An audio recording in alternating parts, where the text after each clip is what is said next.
Hay un partido secreto que se disputa fuera del terreno de juego. Lo juegan empresarios y directivos de grandes ligas deportivas que nadie elige y nadie controla. A falta de árbitros, el juego sucio se apodera de los deportes de alta competencia. Junto a 5 presidentes de Estados Unidos, ha dedicado su carrera a conquistar la paz en el Medio Oriente. Conversamos con Dennis Ross, quien nos descubre por qué apagar conflictos en una de las regiones más calientes del planeta puede ser una misión imposible.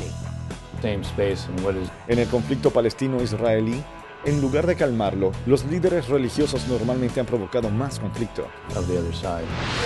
Alcanzó el grado de dragón del Ku Klux Klan, pero cada vez que ruge se atraganta. En nuestras genialidades memorables, le contamos la insólita historia de un fanático asesino que de noche transformaba su odio en pasión.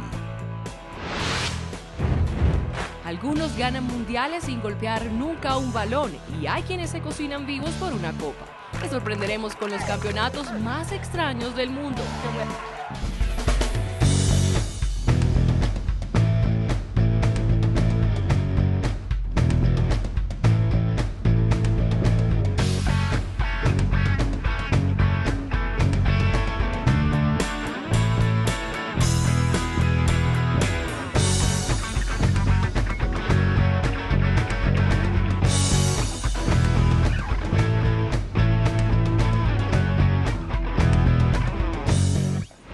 Bienvenidos, soy Moisés Naim desde Washington. Encantado de estar de nuevo con ustedes. Estamos en tiempos de fútbol, tiempos en el cual millones de personas en todo el mundo siguen con gran atención, con gran pasión, con gran emoción cada partido.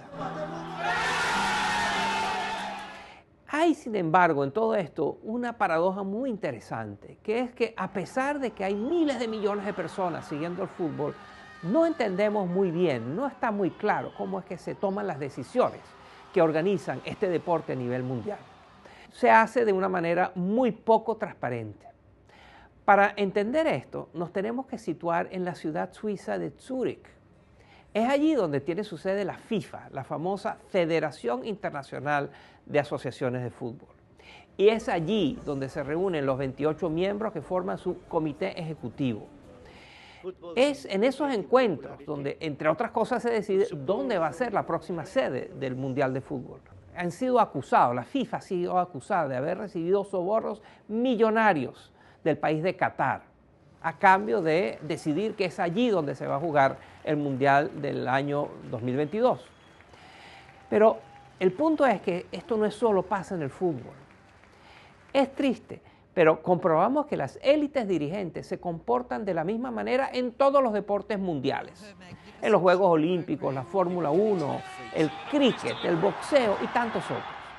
Estas transnacionales del deporte, que muchas veces juegan sucio, tienen un poder sobre el que no rinden cuentas y toman decisiones que afectan a millones de espectadores como usted. Miren este reportaje. En el Parlamento británico desde hace meses se habla mucho de fútbol, aunque la estrella de los debates no es un jugador, sino Joseph Blatter, el presidente de la FIFA, la Federación Internacional de este deporte. La FIFA se comporta como una familia mafiosa. Tiene una tradición de décadas de sobornos y corrupción. Las acusaciones las hace Lord Trisman, quien defendió la candidatura de Londres para el Mundial 2022. No pudo ser. Desde entonces, la FIFA soporta las sospechas de que sus miembros aceptaron sobornos para entregar el Mundial a Qatar.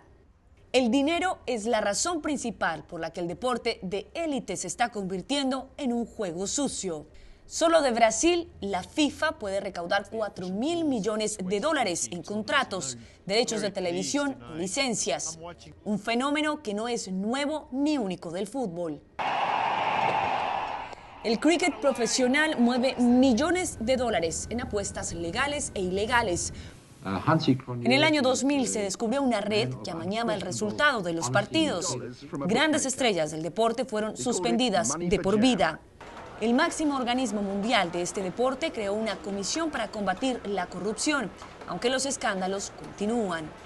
Hoy, los derechos de televisión, los contratos publicitarios y las apuestas mueven millones de dólares de forma instantánea y sin obstáculos. El abogado estadounidense David Larkin, especialista en corrupción en los deportes, nos habla más al respecto.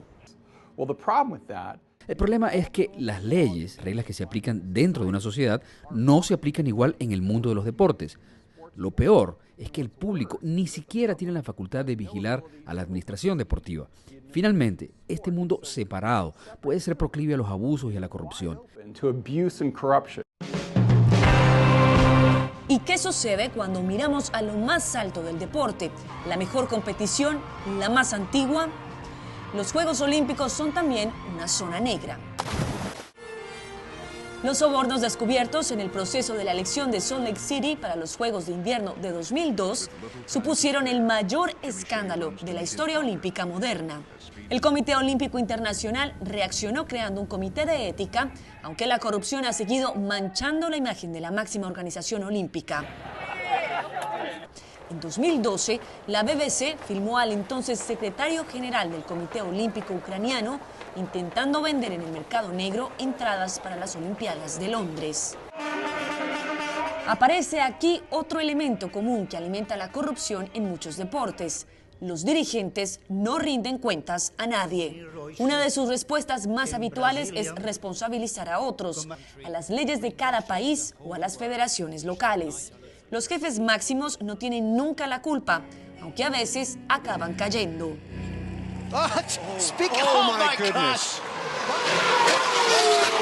Bernie Ecclestone convirtió las carreras en un espectáculo mundial. Ha sido un genio de la Fórmula 1, pero puede haberse olvidado de hacer sus negocios dentro de la ley. Alemania le juzga ahora por soborno.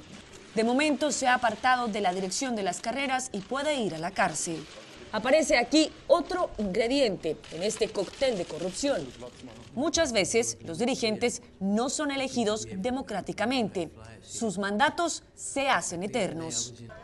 Ecclestone lleva 36 años controlando la Fórmula 1.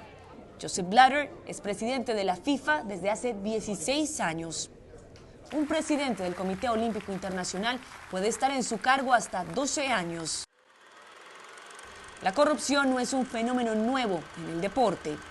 El béisbol fue uno de los primeros ejemplos de juego sucio en el escándalo de los medias negras, en el que un grupo de jugadores de los Chicago White Sox decidió dejarse ganar frente al Cincinnati Reds a cambio de dinero procedente de apuestas ilegales. Este es el último elemento del cóctel. A veces los deportistas son también corruptos.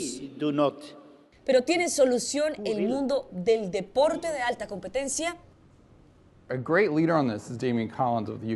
gran líder en esto es el miembro del Parlamento británico Damian Collins. Él ha liderado la aprobación de leyes que requieren que los clubes deportivos que operan en Gran Bretaña provean información sobre quiénes son sus dueños, de dónde viene el dinero y a dónde va. No quiere decir que las organizaciones deportivas deban ser lideradas por los gobiernos. Se trata de que estas organizaciones sean transparentes. A veces los mecanismos de control funcionan. Un ejemplo es el doping. Con trampas en el campo, el negocio se acaba. Quizá solo por este motivo, en el más alto nivel de los deportes no hay compasión. Lance Armstrong perdió sus 7 Tours de Francia. Durante años negó haber tomado drogas, aunque la verdad pudo al final con él. ¿Sí o no? ¿Alguna vez has tomado sustancias prohibidas para mejorar tu desempeño deportivo? Sí. Otro cambio es la presión social. Nunca antes del Mundial de Brasil, la FIFA había soportado tantas denuncias o manifestaciones en la calle. En 2011 se vio obligada a firmar un acuerdo de colaboración con la Interpol, por el que donaría 20 millones de euros durante una década para combatir la corrupción. 2 años después, la Interpol anunciaba el desmantelamiento de una red de corrupción internacional que había amañado 380 partidos de fútbol profesional. Es un avance. La acusación de que la FIFA vendió el Mundial 2022 sigue sin aclararse. Pocos entienden que un país como Qatar, sin liga de fútbol importante, sin democracia y en medio de un desierto donde jugar es imposible, haya logrado un mundial.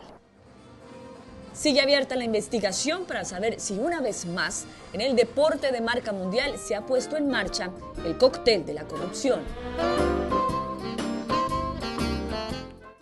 Las transnacionales del deporte, estas grandes organizaciones mundiales que se nutren de la pasión deportiva que tienen los aficionados a los diferentes deportes. Lamentablemente no siempre juegan limpio, lamentablemente no siempre actúan defendiendo los intereses del deporte, de los aficionados o de los deportistas. Más bien a veces, como hemos visto, defienden los intereses de la pequeña élite que las controla. Esto ojalá pueda cambiar. En la medida que se le ponga más atención y haya más escrutinio y más transparencia, es posible que cada vez más estas transnacionales del deporte empiecen a jugar más limpio. Y a continuación pasamos del deporte a la diplomacia. Una entrevista muy interesante con un personaje único que ha trabajado en la política exterior de los Estados Unidos con 5 presidentes. Tiene muchas anécdotas, muchas experiencias que va a compartir con nosotros. No se lo pierdan.